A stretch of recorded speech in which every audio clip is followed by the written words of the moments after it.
अस्सलाम वालेकुम, मैं जियादाना, वेलकम टू एक्सपीरियंस चैनल। हमने टॉपिक स्टार्ट किया हुआ है किंगडम प्लांट की, जिसमें हम प्लांट का इंट्रोडक्शन पढ़ चुके हैं और प्लांट की क्लासिफिकेशन भी देख चुके हैं।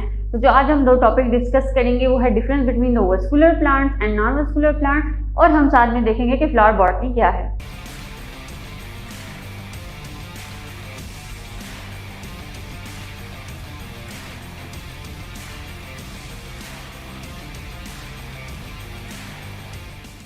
जिस तरह के हम देख चुके हैं कि क्लासिफिकेशन ऑफ प्लांट्स में हमने देखा कि जिस तरह से प्लांट्स इवॉल्व हुए हैं इसी तरह से उनकी क्लासिफिकेशन की गई है।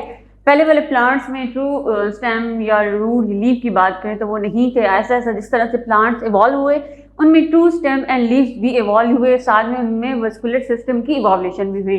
जिस तरह हमने क्लासिफिकेशन देखी उनमें हमने एक वस्कुलर बी सिस्टम देखा, वस्कुलर बंडल्स की प्रेजेंस और नॉन प्रेजेंस भी हमने देखी। तो अभी हम वस्कुलर प्लांट्स की बात कर रहे हैं। तो जनरली हम प्लांट्स को दो कैटेगरीज में हम डिवाइड करते हैं, vascular plants and non vascular plants. Vascular plants को हम ट्रैकियोफाइट्स भी बोलते हैं। जिस तरह से हम आगे देख चुके हैं कि वस्कुलर प्लांट्स वो होते हैं जिनमें वस्कुलर बंडल्स होते हैं। अब वस्कुलर बंडल्स कौन बनाते हैं? हमारे जाइलम एंड फ्लोएम। ठीक है, जाइलम एंड फ्लोएम कुछ इस तरह से अरेंज हुए हुए होते हैं in the form of the bundle. ठीक है, तो उस वजह से उसको हम क्या बोलते हैं? Vascular bundle. अब जिन प्लांट्स में जाइलम एंड फ्लोएम प्रेजेंट होंगे उनको हम क्या बोलते हैं? वस्कुलर प्लांट्स बोलते हैं। आगे इनका जो फंक्शन है वो हम देखते हैं कि ये किस लिए, ये कौन सा फंक्शन परफॉर्म करते हैं। उसके बाद ये कि जो वस्कुलर प्लांट्स हैं उनके अंदर ज़्यादातर हमारे पास ट्रू स्टेम, रूट्स और लीव्स प्रेजेंट होते हैं। और वस्कुलर प्लांट की ज़्यादातर जो मेन बॉडी होती है वो हमारे पास क्या होती है? स्पोरोफाइट, जो कि क्या है? एक डिप्लॉइड है। अब हम देख रहे हैं कि जाइलम और फ्लोएम का फंक्शन क्या है, वो किस तरह से दोनों आपस में डिफरेंशिएट भी करते हैं। अगर हम जाइलम की बात करें तो ये हमारे पास एक लिग्निफाइड टिश्यू है जो वाटर को कंडक्ट करता है। प्लांट्स के अंदर जो वाटर ट्रैवल करे, जो ट्रांसपोर्ट हो रही है वाटर की from the roots to the leave या स्टेम्स में, तो वहाँ पे सारी वो ट्रांसपोर्ट कौन से टिश्यूज कर रहे हैं? हमारे पास जाइलम टिश्यूज। ठीक है, ये ट्रांसपोर्ट करते हैं। और अगर इनमें देखा जाए तो जाइलम में हमारे पास डेड सेल्स होते हैं। ठीक है, इनमें लाइफ सेल्स प्रेजेंट नहीं होते। और जैसे कि आप डायग्राम में देखें कि इस तरह से हमारे पास जाइलम टिश्यूज होते हैं। ठीक है, तो अब इनकी जो फ्लो है वो ओनली वन वे होता है। ठीक है, ट्रांसपोर्ट हो रहा है water from the root to the leaves और स्टेम, जिस भी पार्ट में प्लांट के वाटर जाना है वो जाइलम के थ्रू जा रहा है। अब ये जो जाइलम के हमारे पास टिश्यूज हैं, ये जो आपस में आप कह लें कि इनमें दरमियान में कोई भी एंड वॉल प्रेजेंट नहीं होती। ठीक है, जो भी ये इनकी जो कॉन्टिन्यूस है उस कॉन्टिन्यूस में कोई एंड वॉल प्रेजेंट नहीं होती। और इनकी जो साइड वॉल्स होती हैं वो क्या होती हैं? थिक, और ये रीइंफोर्स किए हुए होते हैं विद लिग्निन। तो लिग्निन से इनको दो प्रॉपर्टीज जो आप इनको बेनिफिशियल पॉइंट्स कह लें, एक क्या है? वाटर प्रूफ की इनके पास आ जाती है एबिलिटी, और दूसरी इनके पास क्या आ जाती है कि जो हमारे पास लिग्निन है वो रिजिडिटी या सपोर्ट प्रोवाइड करता है इसको। ये था हमारे पास जाइलम। अगर जाइलम टिश्यूज को देखें तो मेन आपने इसके जो बात याद रखनी है कि जो जाइलम टिश्यूज हैं they are responsible for the conduction of the water from the roots to the leaf or to any part of the plant। ठीक है, उसके बाद इनके अगर कॉन्टिन्यूस देखी जाए तो इनमें कोई भी एंड वॉल्स प्रेजेंट नहीं होती और यहाँ पे लिविंग सेल्स प्रेजेंट नहीं होते। आगे बात करते हैं फ्लोएम की। तो फ्लोएम ऐसे टिश्यूज हैं जो नॉन लिग्निफाइड टिश्यूज हैं। ठीक है, अब जाइलम का अगर हमने फंक्शन देखा तो वो कंडक्ट कर रहा था वाटर को, और फ्लोएम का अगर हम फंक्शन देखें तो ये कंडक्ट करता है फूड जो प्रोड्यूस होता है फोटोसिंथेटिक पार्ट में। वो प्लांट के जो बाकी सारे पार्ट्स हैं जहाँ पे भी उसको फूड की ज़रूरत है, वो सारी जो ट्रांसपोर्टेशन हो रही होती है वो किसकी वजह से हो रही है? फ्लोएम टिश्यू की वजह से। और अगर हम देखें तो जो फ्लोएम है वो फूड ट्रांसपोर्ट कर रहा है, तो प्लांट में जो कंडक्शन हो रही है वाटर की या फूड की वो क्यों हो रही है? क्योंकि प्लांट को ग्रोथ चाहिए। ठीक है, उसको ग्रो करने के लिए जो भी फूड एनर्जी चाहिए वो ट्रांसपोर्ट हो रही है। दूसरी ये कि प्लांट्स क्या कर लेते हैं? उस फूड पार्टिकल्स को, जो फूड होता है उसको स्टोर कर लेते हैं। जब उसको नीड होती है प्लांट को तो वो उससे अपनी एनर्जी ले लेता है। जैसे हमने जाइलम में देखा कि उसमें डेड सेल प्रेजेंट होते हैं, लेकिन अगर हम फ्लोएम की बात करें तो इसमें कौन से हमारे पास लिविंग सेल्स हैं और ये सेपरेट किए होते हैं एंड वॉल। ठीक है, अब हम इसका अगर स्ट्रक्चर देखें तो यहाँ पे जिस तरह हमने जाइलम की बात की कि उनकी जो कॉन्टिन्यूस है उसमें एक टिश्यू से दूसरे टिश्यू में कोई एंड वॉल प्रेजेंट नहीं है।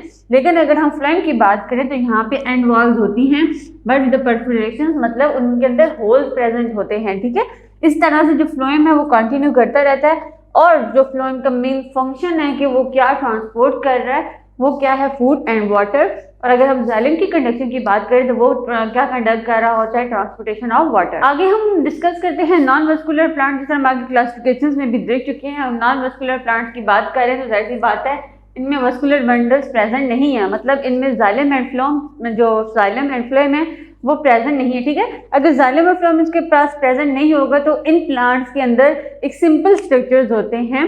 जाइलम और फ्लोएम का जो मेजर उनका स्ट्रक्चर है वो तो प्रेजेंट नहीं होगा, लेकिन उन प्लांट्स में भी जो ट्रांसपोर्टेशन हो रही होती है वाटर की, या जो कंडक्शन हो रही होती है हमारे पास फूड की, उन प्लांट्स में भी हो रही होती है ट्रांसपोर्ट, लेकिन उसके लिए हमारे पास कोई स्पेसिफाइड स्ट्रक्चर प्रेजेंट नहीं होता, बल्कि अदर सिंपल स्ट्रक्चर्स होते हैं जो ये रोल प्ले कर रहे होते हैं। और ज़्यादातर नॉन मस्कुलर प्लांट में हमारे पास कोई ट्रू जो स्टेम है, रूट है, लीव्स हैं वो प्रेजेंट नहीं होते। उसके बाद हमने मस्कुलर प्लांट में देखा कि उनकी मेन प्लांट बॉडी हमारे पास क्या थी, डिप्लॉयड विच इज स्पोरोफाइट। और अगर हम नॉन मस्कुलर की बात करें तो मेन डिफरेंस उनका क्या है कि their main plant body is non क्या है, हैप्लॉइड गैमेटोफाइट है, ठीक है। इनकी लाइफ साइकिल में जो डोमिनेंट स्टेज है वो किसकी होती है, हैप्लॉइड गैमेटोफाइट। आगे हम दो टर्म स्टडी करनी है हमने, बॉटनी एंड फ्लावर बॉटनी। पहले हम अगर बॉटनी की कर ले तो बॉटनी क्या है, एक ब्रांच ऑफ साइंस है, ठीक है। एक ब्रांच ऑफ साइंस है जिसमें हम स्टडी करते हैं प्लांट्स को, प्लांट्स के कैरेक्टरिस्टिक्स को, उनके स्ट्रक्चर को, उनके फंक्शन को, उनकी डिजीजेस को, उनकी अगर हम मेडिकल पर्पज में देखें प्लांट्स को, ऑर्नामेंटल में देखें, जो भी प्लांट की जिस तरह से भी हमने कोई स्टडी करनी है वो जिस फील्ड में हम स्टडी करते हैं उस फील्ड को हम क्या बोलते हैं, बॉटनी, ठीक है।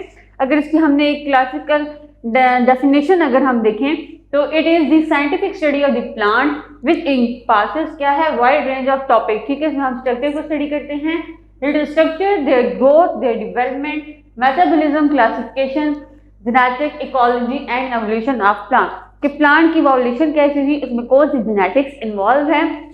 और हम प्लांट का इंटरेक्शन देखते हैं with the environment, with the other organism, किस तरह से जो प्लांट्स हैं वो इवॉल्व हुए, उनकी इंटरेक्शन क्या है बाकी सब के साथ। अगर हम किसी फील्ड में ये सारा कुछ स्टडी कर रहे हैं तो उसको हम क्या नाम देते हैं, बॉटनी, ठीक है। तो बॉटनी क्या है, एक ब्रांच ऑफ साइंस है। उसके बाद सेकंड हमारे पास है फ्लावर बॉटनी, ठीक है। अगर हम फ्लावर बॉटनी की बात करें तो जिस तरह से बॉटनी है ब्रांच ऑफ साइंस, तो फ्लावर बॉटनी है ब्रांच ऑफ बॉटनी। अब बॉटनी की ऐसी ब्रांच जिसमें हम फ्लावर्स को स्टडी करते हैं, ठीक है। इसकी अगर हम सिंपल डेफिनेशन देखें, it refers to the specific branch of the botany that deals with study of flower.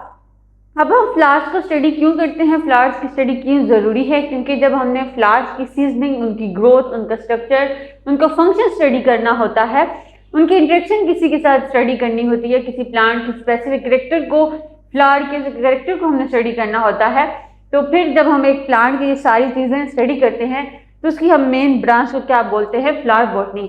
आगे हम अभी देखेंगे कि एक फ्लावर जो है मेन, उसका मेन स्ट्रक्चर क्या है और उसके डिफरेंट पार्ट्स कौन कौन से हैं। अगर हम फ्लावर की मेन स्ट्रक्चर की बात करें तो हमारे पास ये, हम पहले से शुरू से ही इस तरह का एक फ्लावर का स्ट्रक्चर देखते हैं। अब हमने मेन उसके पार्ट्स को आइडेंटिफाई करना है। जो पहले हम देखेंगे, हम अगर हम फ्लावर बॉटनी की बात करें तो अगर किसी प्लांट के फ्लावर पे दोनों ही रिप्रोडक्टिव ऑर्गन्स हो, मेल एंड फीमेल, तो बोटेनिस्ट जो है उसको बोलते हैं परफेक्ट फ्लावर, ठीक है। अगर दोनों रिप्रोडक्टिव ऑर्गन्स प्रेजेंट हैं तो उसको हम परफेक्ट फ्लावर बोलेंगे। लेकिन अगर कोई ऐसा फ्लावर है जिसके ऊपर सिर्फ एक रिप्रोडक्टिव ऑर्गन है, आइदर इट इज मेल और द फीमेल रिप्रोडक्टिव ऑर्गन, तो उसको हम क्या बोलते हैं, इम्परफेक्ट। तो हमारे पास पहले दो टर्म्स है हमारे पास, एक क्या है perfect and second is the imperfect, ठीक है। अगर दोनों ही हमारे पास जो हमारे पास रिप्रोडक्टिव ऑर्गन्स हैं वो प्रेजेंट होंगे तो उसे हम परफेक्ट फ्लावर बोलेंगे। लेकिन अगर हमारे पास एक रिप्रोडक्टिव ऑर्गन होगा, अगर वो मेल की बात करें हम या फीमेल की, तो उसे हम इम्परफेक्ट फ्लावर बोलेंगे, ठीक है। उसके बाद अगर हम अभी जो प्लांट है हमारे पास, जो फ्लावर है उसके हम स्ट्रक्चर की बात करते हैं, जिस तरह से हमने मेल एंड फीमेल के बाद पहले हम फीमेल रिप्रोडक्टिव ऑर्गन की बात करें तो उसमें हमारे पास तीन चीज़ें होती हैं। एक हमारे पास क्या है, स्टिग्मा, जो हमारा अपर पार्ट होता है, स्टाइल, ये जो एक लॉन्ग नज़र आ रही है आपको, ये इसको हम बोलते हैं style, and ovule, ovule present होता है ओवरी में, ये जो इर्द गिर्द है इसको हम क्या बोलते हैं, ओवरी, और उसके अंदर प्रेजेंट होते हैं ओव्यूल। ओव्यूल का नंबर 2 या 2 से ज़्यादा भी हो सकता है और एक भी हो सकता है। और इस पूरे पार्ट को, ये जो है हमारे पास, इसको हम बोलते हैं फीमेल रिप्रोडक्टिव ऑर्गन, ठीक है। अगर ये हमारा क्या है, किसी भी फ्लावर का या प्लांट का हमारे पास फीमेल रिप्रोडक्टिव ऑर्गन है जिसमें हमारे पास तीन चीज़ें इंक्लूड होती हैं, स्टिग्मा, स्टाइल एंड ओवरी। अब ये जो ओवरी है इसके अंदर क्या होता है, मेन इसका फंक्शन क्या है, ये जो ओव्यूल है, ओव्यूल में इधर प्रेजेंट है, ठीक है। तो यहाँ से जो भी मेल रिप्रोडक्टिव ऑर्गन अगर आना है, ठीक है, और मेल रिप्रोडक्टिव ऑर्गन से जो भी आनी है पोलन, वो यहाँ पे आके क्या होंगे, फर्टिलाइज होंगे और यहाँ पे एग बनेगा ओवरी के अंदर। उसके बाद अगर हम मेल रिप्रोडक्टिव ऑर्गन की बात करें फ्लावर के अंदर, तो उसमें हमारे पास दो हैं। हमारे पास एक एंथर है जिसको हम पोलन सैक भी बोलते हैं, और दूसरा क्या है, फिलामेंट, जो इस तरह से आपको लॉन्ग स्टिक सी नजर आ रही है, इसको फिलामेंट बोलते हैं। और ये जो हमारे पास है इसको बोलते हैं एंथर पोलन सैक, जहाँ पे पोलन स्पैनर होते हैं, ठीक है। अब इसको हम जो पूरा है एंथर और फिलामेंट को मिला के हम क्या बोलते हैं, ये हमारा क्या है, मेल रिप्रोडक्टिव ऑर्गन है उसका फ्लावर। अगर हम कलेक्टिव बात करें, जो हमारे पास मेल रिप्रोडक्टिव ऑर्गन है जिसमें हमारे पास इंक्लूडेड है एंथर एंड फिलामेंट, तो मेल को हम इसको क्या बोलते हैं, कलेक्टिवली इट्स दी स्टेमन। इसी तरह से अगर हम फीमेल रिप्रोडक्टिव ऑर्गन की बात करें, जिसमें हमारे पास क्या है, स्टिग्मा, स्टाइल एंड ओवी, जिसको हम कलेक्टिवली कहते हैं पिस्टल, ठीक है। पिस्टल हमारे पास क्या है, फीमेल रिप्रोडक्टिव ऑर्गन है फ्लावर का, और मेल की अगर हम बात करें वो हमारे पास स्टेमन है, जिससे हमारे पास इंक्लूडेड होता है एंथर एंड फिलामेंट। और अगर हम फीमेल की बात करें तो हमारे पास तीन चीजें हैं, स्टिग्मा, स्टाइल एंड ओवी। उसके बाद अगर हम बात करें तो हमारे पास क्या है, सेपल। तो सेपल हमारे पास क्या है, वो जो ग्रीन कलर के पार्ट के होते हैं हमारे पास सेपल, जो जिनको अगर हम कलेक्टिवली बात करें तो ये हमारे पास बनाते हैं कैलिक्स, ठीक है। तो ये ओवरऑल प्रोटेक्ट कर रहे होते हैं फ्लावर बर्ड को, जो फ्लावर बर्ड है उसकी प्रोटेक्शन में ज़्यादातर इन्वॉल्व होते हैं। सेकेंड, उसके बाद अगर हम बात करें तो हमारे पास क्या है, पीटल्स। ये ज़्यादातर कलरफुल हमारे पास पार्ट होते हैं किसी भी फ्लावर का, जो अट्रैक्ट कर रहे होते हैं, ठीक है। इसका जो कलर होता है, सेंट होता है, और इसके जो कैरेक्टरिस्टिक्स होते हैं पेटल के, वो डिसाइड करते हैं कि किस तरह से पॉलिनेशन होगी और यहाँ पे सारा प्रोसेस होगा। तो ये ओवरऑल जो फ्लावर की पॉलिनेशन में हेल्प कर रही हैं, जिसको एट्रैक्टिवनेस में हेल्प कर रहे हैं, वो एट्रैक्टिव दे रहे हैं, अपीयरेंस दे रहे हैं, वो कौन दे रहा है, फ्लावर का पार्ट हमारे पास पेटल, ठीक है, क्योंकि वो कलरफुल होता है, वो सेंटेड होता है, उसमें फ्रेगनेंस होती है। इसी तरह से एक को अगर हम सेपल बोल रहे हैं कलेक्टली, हम उसको पूरे को क्या बोलते हैं, कैलिक्स। और अगर हम एक फ्लावर के एक पार्ट की, कलरफुल पार्ट की बात करें, उसको हम पेटल बोलते हैं, लेकिन कलेक्टिवली जो है वो क्या बनाते हैं हमारे पास, कोरोला, ठीक है। तो ये है हमारे पास एक सिंपल फ्लावर का स्ट्रक्चर, जिसमें हमने female and male reproductive organs को स्टडी किया, और हमने उसके बाद सेपल्स और पेटल को देखा, और देखा कि किस तरह से ये जो, अगर हम फ्लावर की पॉलिनेशन की बात करें तो फ्लावर का कौन सा पार्ट है जो उसकी फ्रेगनेंस, उसके कलर या उसके जो करेक्टरिस्टिक्स है वो डिसाइड करता है कि पॉलिनेशन में हेल्प होगी, उसको हेल्प करे, तो वो हमारे पास कौन सा पार्ट है, हमारे पास पेटल। और जो लास्ट हमारे पास स्ट्रक्चर है वो कौन सा है, हमारे पास पिडंकल, जो इस पूरे फ्लावर को सपोर्ट कर रही है, ये वाली, उसको हम क्या बोलेंगे, पिडंकल।